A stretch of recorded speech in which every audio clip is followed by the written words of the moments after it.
Sekejap. Ni masa nak record tu lah kau nak atur kan. Okay, tadi saya tengah atur saya punya mic. Serabut macam isu yang saya nak ulas pada hari ni. Saya gerak sikit.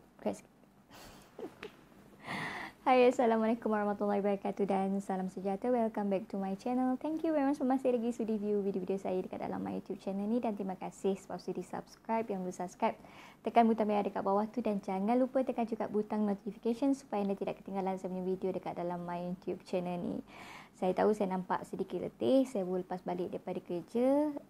Lepas ni nak sambung untuk pack saya punya barang. Saya nak ada travelling esok dalam tempoh macam seminggu lebih macam tu. Tapi saya nak curi sedikit masa ini untuk ulas berkenaan dengan satu isu yang menarik perhatian saya lah. Anda pun tahu saya sangat selektif dengan isu yang saya nak ulas. Jadi ulasan saya pada hari ini bukan berdasar pada isu yang viral saja, tetapi adalah perkara yang saya yang menarik perhatian saya untuk saya ulas berkenaan dengan isu ini. Macam yang saya pamerkan dalam video sebelum ini tadi berkenaan dengan seorang pemuda, dia tiba-tiba tengking orang masa dekat drive to MACD itu. Saya ada share video tu, jadi saya takkan masuk ke dalam video kali inilah. So saya harap anda boleh view video tersebut dahulu baru anda tengok video reaction ni supaya anda boleh faham. Saya sangat-sangat berharap anda boleh view video ini daripada awal sampai akhir.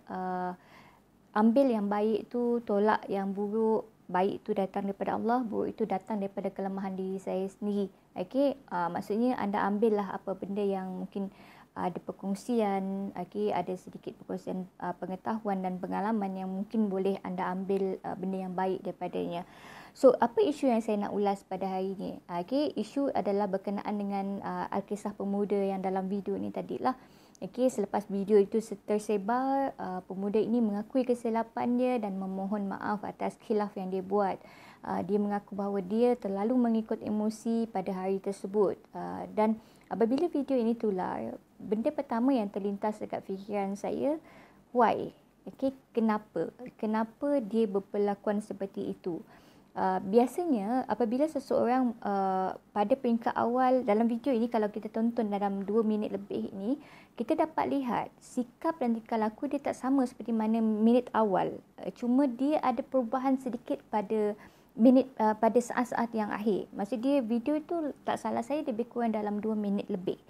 So dalam tempoh 2 minit lebih tersebut, awal tu dia nampak okey, tampak tenang, bercakap dengan elok, bercakap dengan lemah lembut, bercakap dengan sopan bersama dengan macam even though kalau kita dengar feedback daripada cara perbualan tu, kita dapat dengar, kalau kita dengar dengan teliti, bukan kita sakit hati dengan this person lah, kita tolak perkataan atau ayat yang hujung-hujung tu, kita tumpu kepada cara yang staff drive thru ni bercakap. Ada kedengaran sedikit, saya tak tahu, mungkin tension ataupun mungkin penat ataupun mungkin pemuda tersebut ada banyak kerenah ke, so maybe dia ada rasa tidak selesa. Tapi the way communication, tone suara daripada pihak staff MACD ni, dia nampak macam not really comfortable, tak berapa welcoming tau. Okey, saya tak cakap dia kasar, tetapi dia kedengaran agak macam mungkin penat. Saya agak anggap macam tu lah, mungkin penat. Tapi suara dia kalau kita dengar yang pemuda yang menengking ni tadi, dia pada peringkat awal dia sangat soft, sangat tenang. Sedangkan pada staff ni dia agak sedikit push tau. Dia kedengaran tone suara dia seperti itu lah. Itu pandangan peribadi saya okey. Mungkin itu betul, mungkin itu salah. Tapi apabila melihat video tersebut, benda pertama yang terlintas dekat fikiran saya, kenapa tiba-tiba benda tersebut terjadi. That's why bila tular, saya tarik handbrake, saya tak nak ulas berkenaan dengan isu tersebut. Saya tak nak terburu-buru dalam mengulas tentang sesuatu isu. Jadi saya nak tunggu kalau saya dapat info yang lebih lanjut berkenaan dengan perkara ini.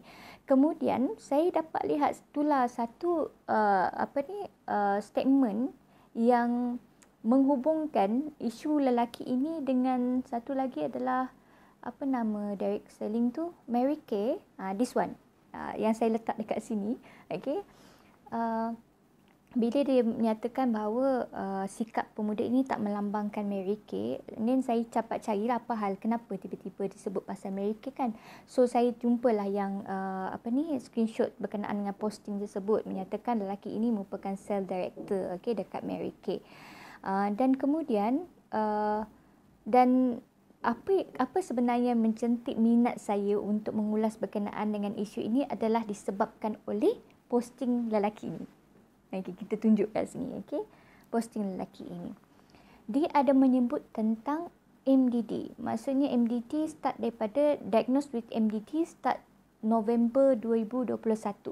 Maksud dia baru beberapa bulan sebelum ini dia didiagnose dengan MDD. MDD ni apa? MDD merupakan satu daripada keadaan mental illness yang dialami oleh seseorang dan selalu disalahfaham dengan depression. Depression ini boleh berlaku pada siapa sahaja. Boleh berlaku pada saya, boleh berlaku pada anda, boleh berlaku pada sesiapa sahaja. Antara 10 orang, 2 orang akan ada kebarangkalian untuk mengalami depression. Depression ini adalah satu tempoh yang singkat saja, sekejap saja. Berlainan dengan MDD yang boleh berlanjutan setiap masa, malah setiap hari.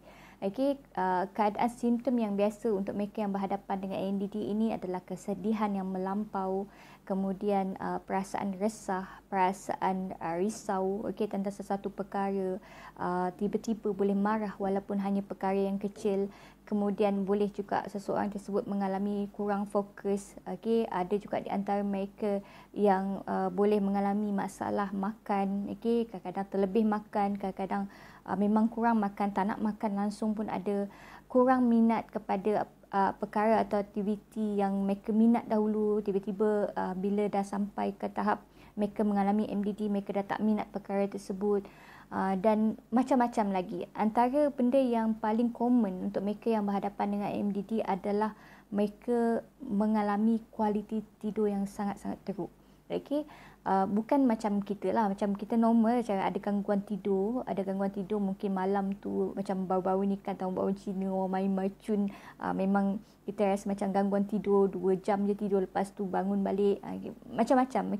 Tetapi itu bukan gangguan tidur biasa. MDD adalah satu keadaan di mana gangguan tidur dia sangat-sangat agresif, di mana kadang-kadang ada orang yang mengalami gangguan tidur dalam tempoh masa 2 ke 3 hari. So lama keadaan tersebut, sangat lama. Ada juga di antara mereka yang berhadapan dengan MDD together, bersama dengan bipolar, ataupun ada juga yang bersama dengan anxiety.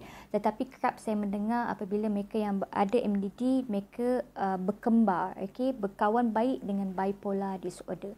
So MDD without bipolar disorder masih lagi ekstrim, tetapi sekiranya dia ada bipolar disorder ni apa? Senang untuk faham adalah keadaan emosi yang mood swing yang drastik, berubah secara drastik.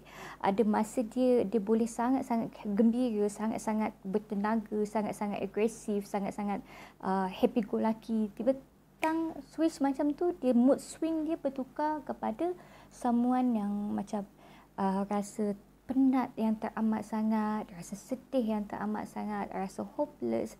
Dia boleh bertukar switch just macam ini. Itu bipolar. So kalau MDD dikembarkan dengan bipolar, ia menyebabkan seseorang tersebut mengalami satu situasi yang sangat-sangat ekstrim.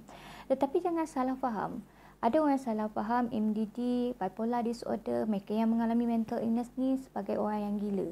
Tetapi mereka ini, ramai di antara mereka yang boleh berfungsi dengan baik sebagai individu dalam masyarakat. Ada di antara mereka yang terlibat dalam bidang-bidang profesional. Contohnya kalau yang bipolar disorder tadi, ada di antara mereka yang terlibat dalam bidang seni, sangat-sangat kreatif, otak mereka sangat-sangat aktif, dan mereka ini very outspoken, sangat bijak dalam mengatur atau melantunkan perkataan. Mereka even yang mengalami MDD pun sama juga, mereka masih berfungsi seperti manusia biasa. Mereka bukan gila. Gila maksudnya mereka tak boleh berfungsi dengan seperti mana orang lain. Contoh kalau orang ada schizophrenia, tapi saya tak terang dalam video ini tadilah, kalau orang ada schizophrenia, dia tak boleh berfungsi dengan baik dalam aktiviti seharian mereka, tak boleh bercakap, even though berinteraksi secara sosial dengan orang lain. berlainan dengan mereka yang ada MDT. Kalau anda masih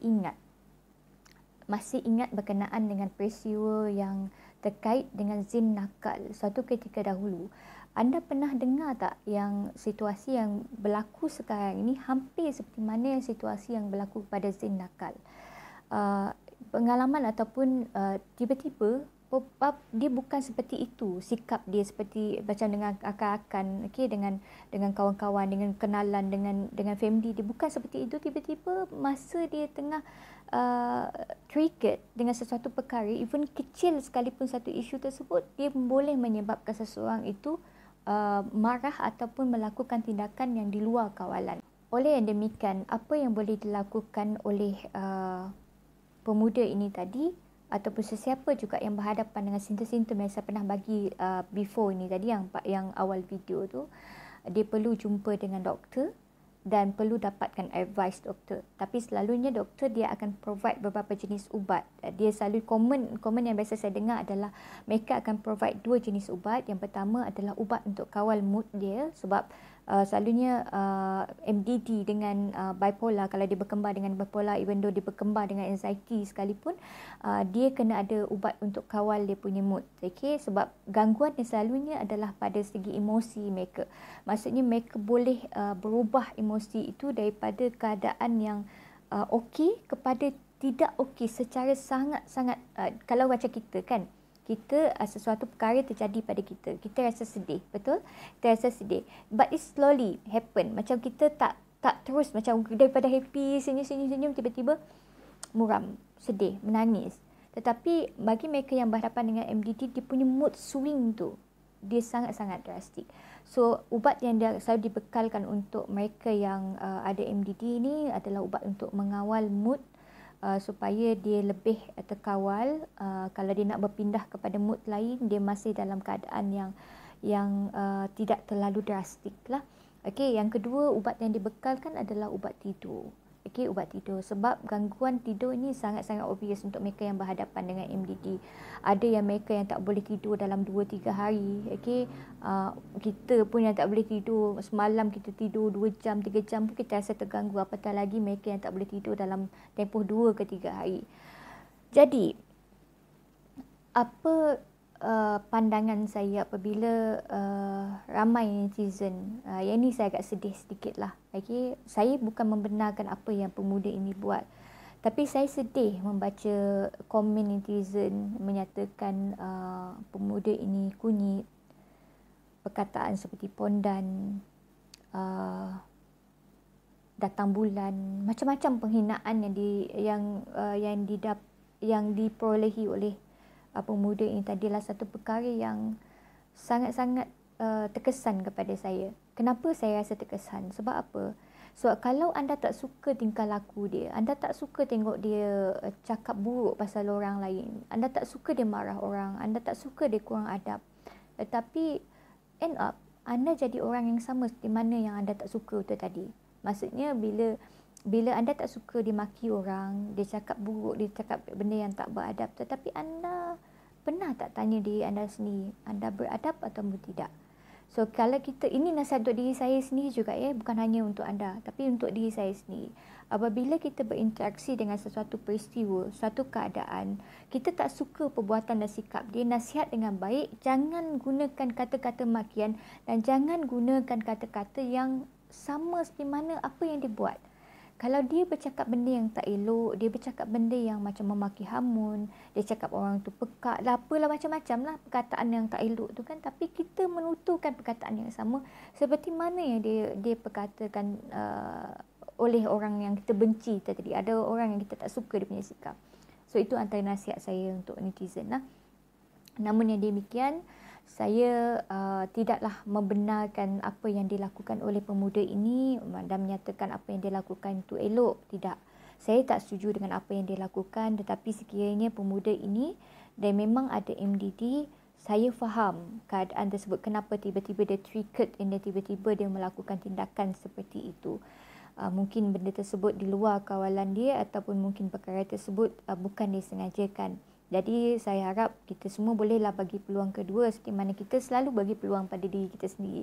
Kita mengharap orang lain memberi peluang kedua kepada kita, begitu juga pemuda ini juga. Okey, kita anak Adam, kita buat silap. Okey, ada masa kita buat silap, ada masa kita khilaf perbuatan kita, dan beza kita dengan iblis adalah kita belajar daripada kesilapan kita dan mengaku kesilapan yang kita lakukan. So jangan terlalu kecamlah dengan apa yang orang ni buat, kesilapan yang dia buat.